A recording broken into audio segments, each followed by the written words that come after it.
And after cleaning up and spraying off, and got the new head gasket on there, and hopefully this one's not gonna leak.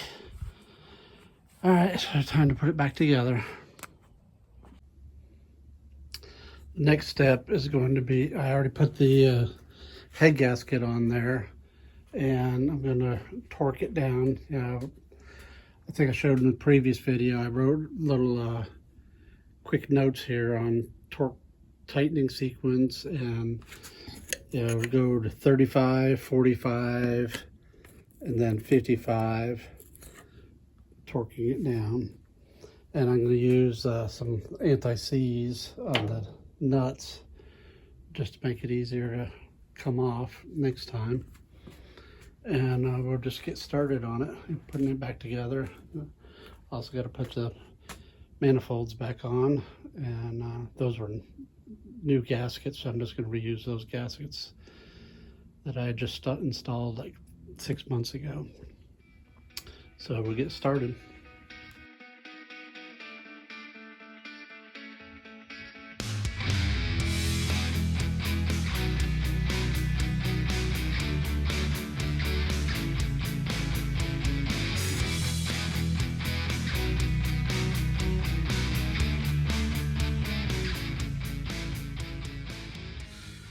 Okay, I got it back together, and looks basically about the same as it was when I started, but hopefully the head gasket will hold. Had a little issue, and I decided to just keep moving forward with it, is that, and I marked them, this bolt here, and let's see, what number is that? That's the number 12 and 13. It torqued to 45, but it would never go to 55, and I turned it a few times, and it's like it's probably just pulling the threads out.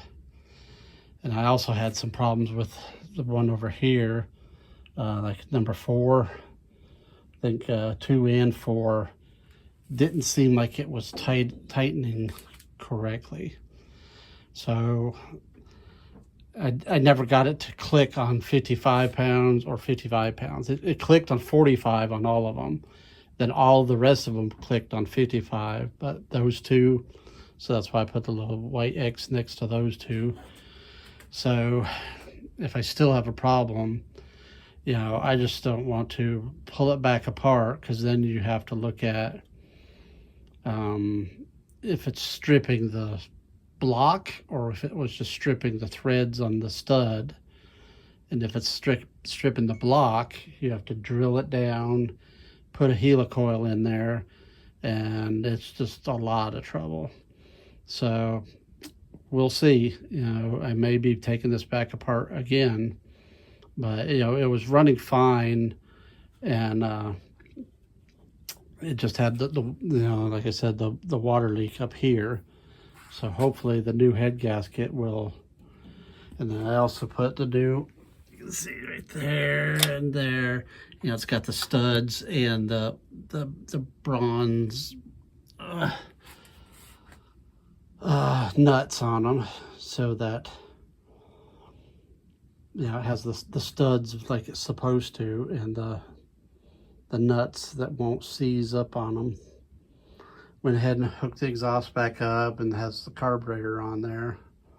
So it's basically should be ready to hook up the gas, put the battery in, and fire it up again.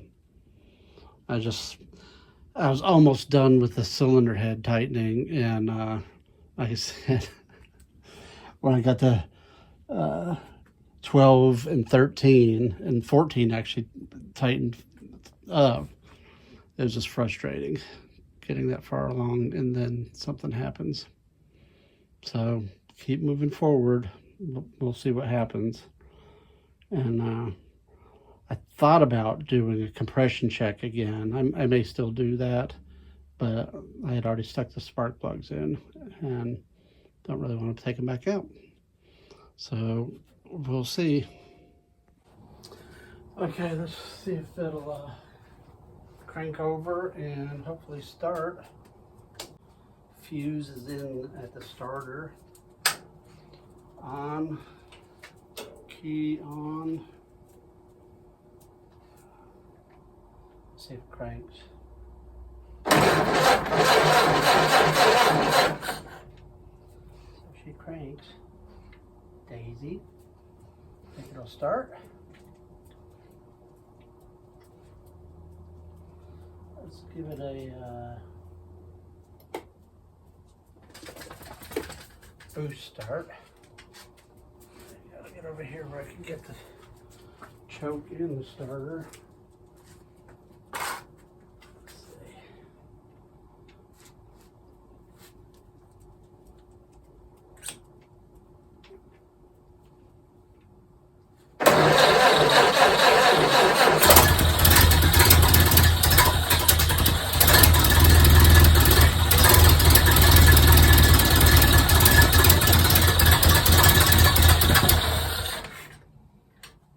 She fired right up. I don't have the radiator on, so I can't run it too long.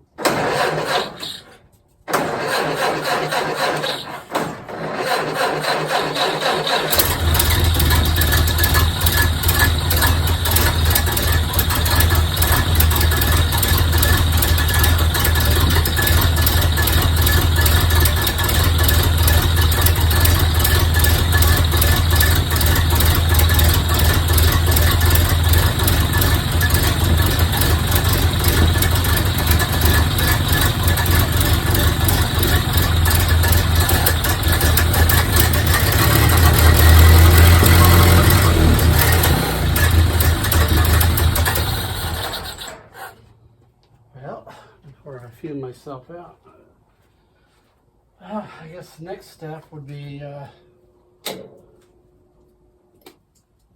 get the shut all this off, the kill switch and the battery disconnect, and let's go back to regular charge.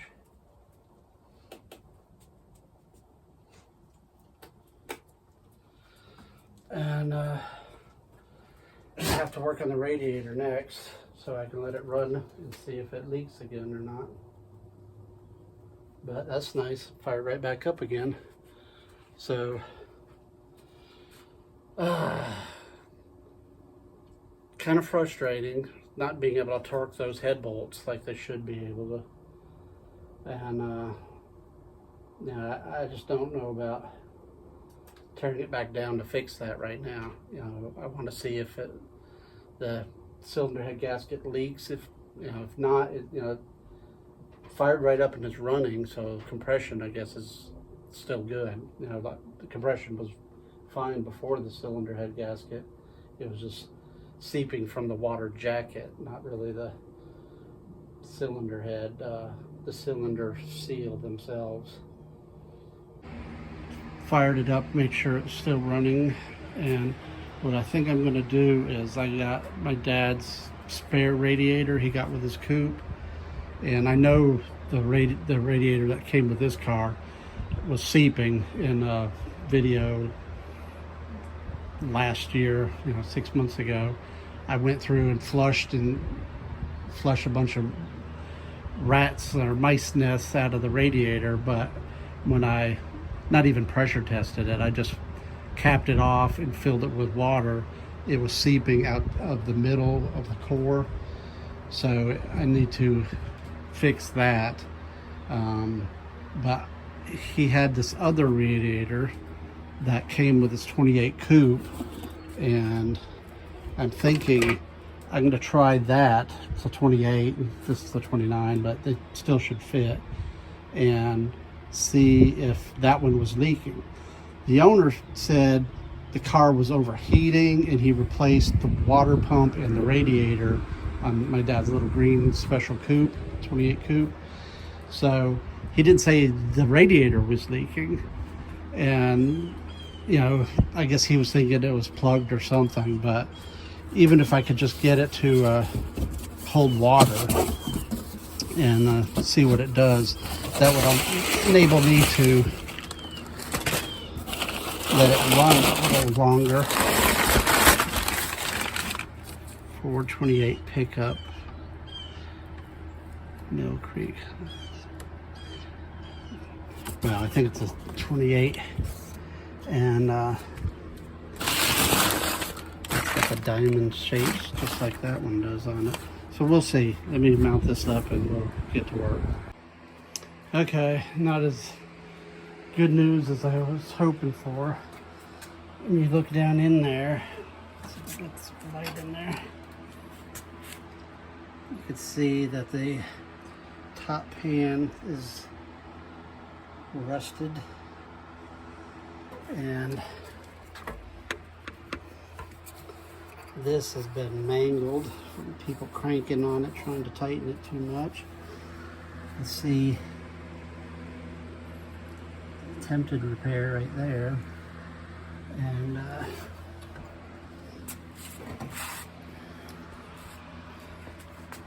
I don't know. I guess it's possible that it doesn't leak. You know, I don't know, I'd ever get this hose to not leak. Just because somebody beat the snot out of it with the hose clamp. I guess we'll see. All right, well, the radiator now has some weeping, a little bit of weeping here, crossed here, a little bit down here, but almost negligible there. The worst areas is where this has been beat up and it just doesn't seal well right there. You can see it's like drip every few seconds. And the packing on the water pump. The other issue is is so close clearance between the fan and the radiator. You know, I could adjust that a little bit by putting more pads here. I'm wondering if when they mounted this side bracket, or if this is an aftermarket radiator, or if it's not quite right. You can see I put the stainless steel coolant pipe on there, and with the shutoff valve or drain spigot, and I just took an old hose I had because I didn't have the correct hoses. I just cut it off and it's actually too small, so I had to really jam it on there to get it to work, and some old clamps. But those actually seem to be holding. I was thinking they would be leaking, but overall the cylinder head gasket seems to be fine. It was, you know, last time it was leaking so bad here, and it would leak all the way down, and it would leak out this side too. And it doesn't seem to be having an issue with that right now. And like I said, I just got to take both these radiators up to my friend in Jackson and see if I can get his expertise on repairing these. And what did I do on my flashlight? There it is. You can see down in there, you know, it's pretty full of water, and that little pan right there is all rusted, but I don't know it really does anything. But it's still running, and hopefully the head gasket's fixed now. I've got to figure out, you know, if you have ideas on why it's running so poorly. It may just be that carburetor. You know, I had to, if you went back and then looked at the carburetor videos, you can see what it looked like. It looked like it was on the Titanic sitting at the bottom of the ocean. You know, it was in a bucket, and I guess the bucket probably over the years had gotten filled with water, and it was just very rusty and mean, I cleaned it up to where it looks better, and cleaned out the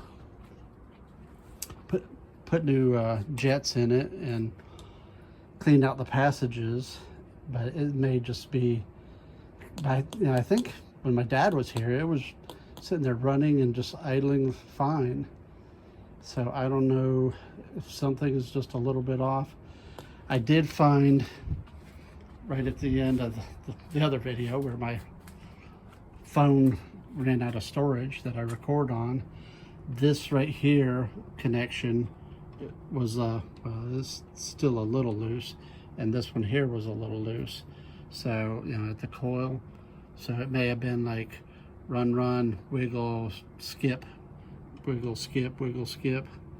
So I may do something different with those to cinch them up a little better, since, you know, this one is basically just going to the coil.